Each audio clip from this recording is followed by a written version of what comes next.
Stress related మనకి నిద్ర లేకపోవడం, తర్వాత ఆలోచనలు బాగా పెంచుకొని మల్టీ టాస్కింగ్ చేసే టైంలో వాళ్ళు ఆ స్ట్రెస్కి లోనయ్యి కొన్ని విషయాలు మర్చిపోతూ ఉంటారు. కొంత లైఫ్ స్టైల్ చేంజ్ కూడా మీరు ఉంటుంది సజెస్ట్ చేస్తారు. వాళ్ళ పిల్లల వలన స్ట్రెస్, లేకపోతే కనుక పెద్దవాళ్ళ వలన పిల్లల స్ట్రెస్కి గురయ్యి కొన్నిసార్లు ఇప్పుడు స్ట్రెస్ని తగ్గించుకునే ఫుడ్స్ కొన్ని చెప్పమంటే లైక్ చాలా మంది బనానాస్, చాక్లెట్ కూడా తింటారు చాలా మంది. యా సో చాక్లెట్ ఒకవేళ తింటుంటే కనుక డార్క్ చాక్లెట్ ఇస్ బెటర్.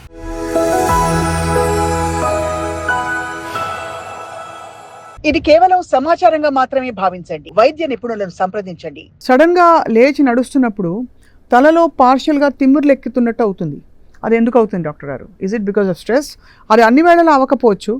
అది బ్లడ్ సర్క్యులేషన్ లోపించా ఏం జరుగుతుంది? నుంచున్నప్పుడు సడన్గా తలంతా తిమ్మిరెక్కినట్టు అవ్వడము, లేకపోతే ఒక్కసారిగా తల తిరిగినట్లయి వాళ్ళు ఇంబ్యాలెన్స్కి లోనై పడిపోతారేమో అన్న ఫీలింగ్ వస్తూ ఉంటుంది. ఇవన్నీ కూడా ఏంటంటే మనకు ఆ బ్లడ్ సర్క్యులేషన్లో ఫ్లక్చుయేషన్స్ వచ్చినప్పుడు ఆటోనామిక్ నర్వస్ సిస్టమ్ అనేది it has to take over the function. So వెంబడే ఆ బీపీని నార్మల్సీకి తీసుకొచ్చేస్తుంది. మన కంట్రోల్లో ఉండదు అది ఆటోనామిక్ నర్వస్ సిస్టమ్ అనేది. కానీ ఫర్ ఫ్యూ రీజన్స్ ఇది లోపిస్తుంది. అది ఎందుకు? డయాబెటీస్ వల్ల అవ్వచ్చు, లేకపోతే ఏజ్ రిలేటెడ్ ఉంటుంది, కొన్ని ఆటో ఇమ్యూన్ డిసార్డర్స్లో కూడా రావచ్చు, అండ్ ఫ్లూయిడ్ డిస్టర్బెన్సెస్, మనం సరిగా వాటర్ తాగకపోవడం, బీపీ మెడికేషన్స్ వాడే వాళ్ళల్లో ఇది చాలా కామన్గా చూస్తూ ఉంటాం. విపరీతమైన స్ట్రెస్లో ఉన్నప్పుడు కూడా కొన్నిసార్లు ఏమవుతుందంటే they lakh sleep, proper food intake ఉండదు, టైమింగ్స్ మెయింటైన్ చేయలేరు, రైట్, మల్టిపుల్ థింగ్స్ రన్ అవుతూ ఉంటాయి మైండ్లో అలాగా. సో ఒక్కసారిగా వాళ్ళు సడన్గా లేచినప్పుడు ఈ ఫీలింగ్ అనేది వస్తుంది. కరెక్ట్. సో వాళ్ళకు ఒక 2-3 చిన్న చిన్న టిప్స్ ఫాలో అయితే సరిపోతుంది. ఒకటి, ఫ్లూయిడ్ ఇంటేక్ పెంచుకోవాలి. ఒకవేళ బాగా బీపీ ఫ్లక్చుయేషన్స్ ఉంటే కనుక సాల్ట్ యాడ్ చేసి వాళ్ళని ఫ్రూట్ జ్యూసెస్ కానీ బటర్ మిల్క్ కానీ తీసుకోమని చెప్తాం. బీపీ మెడిసిన్స్లో ఏమన్నా రాంగ్ ఆర్ ఓవర్ డోసేజ్ అవుతుంటే కనుక అవి అడ్జస్ట్ చేయమని చెప్తాం. Third thing, life style modification. అంటే లేచి నుంచునేటప్పుడు వాళ్ళు యాంకిల్ మూమెంట్స్ చేయాలి. సో పైకి కిందకి అనడం, సర్క్యులర్ మూమెంట్స్ చేయడం, రివర్స్ సర్కిల్ మూమెంట్స్ చేయడం, 5 టైమ్స్ కనుక ఇవి చేసుకుంటే సర్క్యులేషన్ ఎబ్నార్మాలిటీస్ అన్నీ కంట్రోల్లోకి వస్తాయి. Then even if they get up also they will not get this sensation. ఇంకొక చిన్న ఆసనం ఉంటుంది యోగాలో, తాడాసనం అంటారు. సో బాడీని కంప్లీట్ స్ట్రెచ్ చేయడం.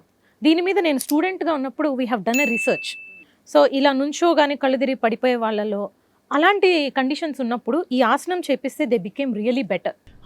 తారాసనం, తాడాసనం, తాడాసనం basically tree pose, stretching the body like a rope. అంతే, very simple exercise but it is really effective. So ఒక 5 to 10 టైమ్స్ ఎవ్రీడే మార్నింగ్ అది చేయమని చెప్తాం. Or whenever someone is working for a long time, కూర్చుని work చేస్తూ ఉంటారు, 2 అవర్స్కి ఒకసారో 1 అవర్కి ఒకసారో break తీసుకోండి, 5 టైమ్స్ స్ట్రెచింగ్ చేయండి. That it self will prevent such side effects అనమాట. అంటే అఫ్ కోర్స్ కళ్ళు తిరగడం ఒక ఎత్తు అయితే ఐఎమ్ టాకింగ్ అబౌట్ తిమ్మిర్లు ఎక్కడం కూడా దానివల్లే.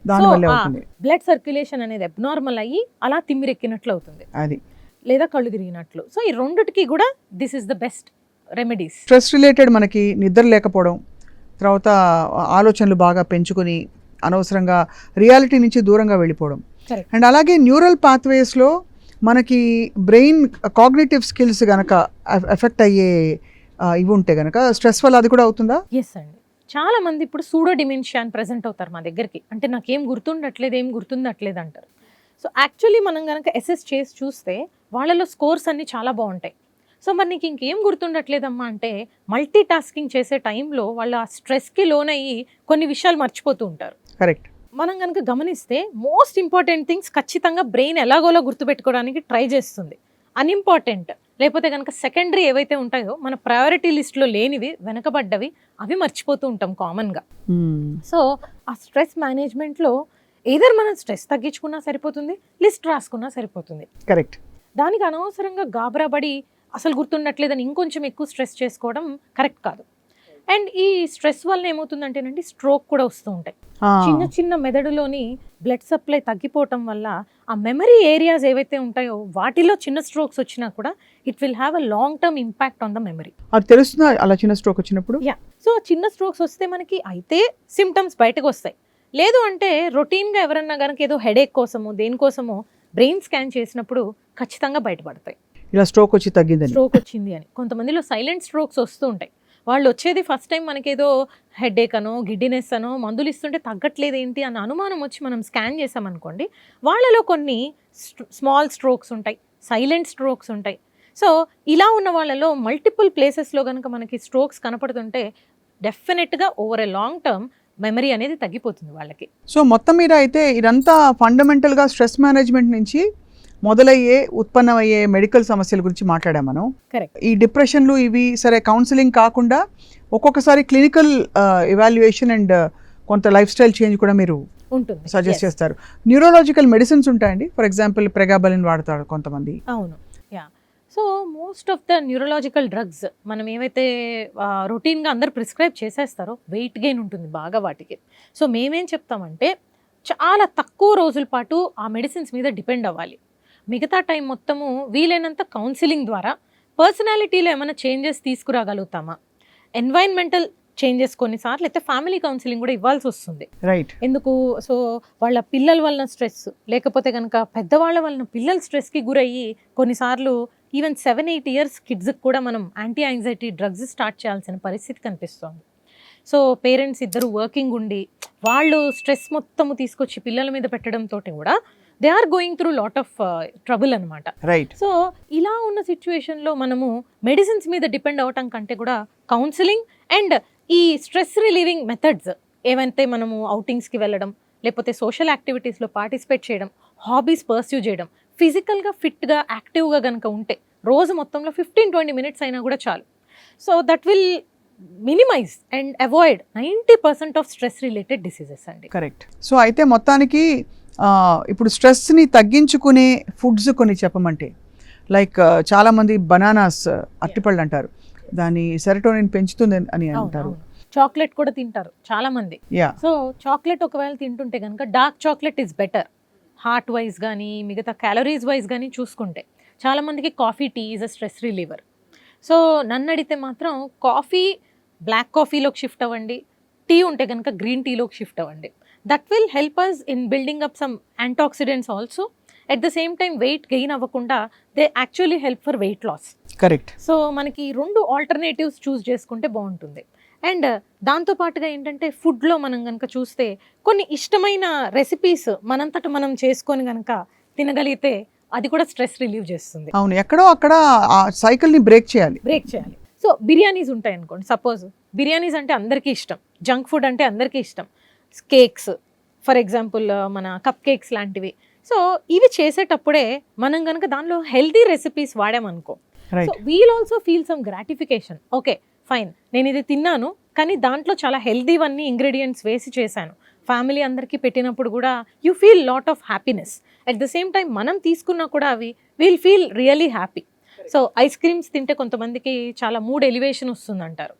So I suggest ice cream బదులు ఒక ఫ్రూట్ సలాడ్ కానీ, ఫ్రూట్స్ తోటే డిఫరెంట్ ఏదన్నా ఓట్ మీల్ లాంటివి ఏమైనా ట్రై చేయండి. So go for healthy alternatives. So options లోనే మనము ఎట్లా అంటే మీకు మూడ్ ఎలివేట్ చేస్తూ ఉండాలి, at the same time health కూడా రిస్క్ లో పెట్టకూడదు. రైట్. సో అలాంటి ఫుడ్ ఐటమ్స్ చూస్ చేసుకుంటే కనుక దట్ వుడ్ బి బెటర్. ఇక ఇట్స్ అ నో బ్రైనర్, ఆల్కహాల్ అనేది ఇట్స్ అబ్సల్యూట్లీ ఫర్బిడెన్. ఏ మోతాదులో కూడా అది విషయమే అని అందరు డాక్టర్స్ చెప్తారు, మేము స్ట్రాంగ్లీ అడ్వకేట్ చేస్తాం.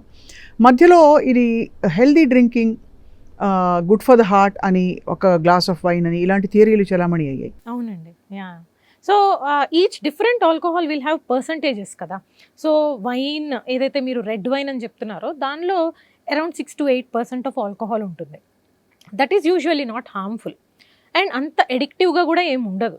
So 1 glass or 2 glasses of wine is okay, but too much of alcohol definitely is harmful.